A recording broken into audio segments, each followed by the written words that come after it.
ആത്മീയതയുടെയും വ്രതശുദ്ധിയുടെയും 30 ദിനരാത്രങ്ങൾക്കൊടുവിൽ കുവൈത്തിലും ചെറിയ പെരുന്നാൾ ആഘോഷിച്ചു. സുരക്ഷാ നിയന്ത്രണങ്ങൾക്കിടയിലും വിശ്വാസികൾ ആഘോഷങ്ങളിൽ പങ്കെടുത്തു. റമദാൻ വ്രതശുദ്ധിയുടെ പുണ്യവുമായി രാജ്യത്ത് വെള്ളിയാഴ്ച ചെറിയ പെരുന്നാൾ ആഘോഷിച്ചു.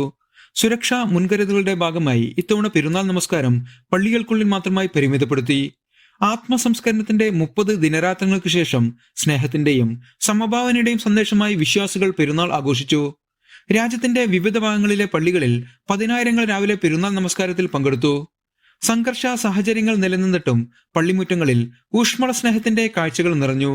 Kerala Islamic group, Indian Islamic centre എന്നിവരുടെ നേതൃത്വത്തിൽ വിവിധ പള്ളികളിൽ പെരുന്നാൾ നമസ്കാരം സംഘടിപ്പിച്ചു.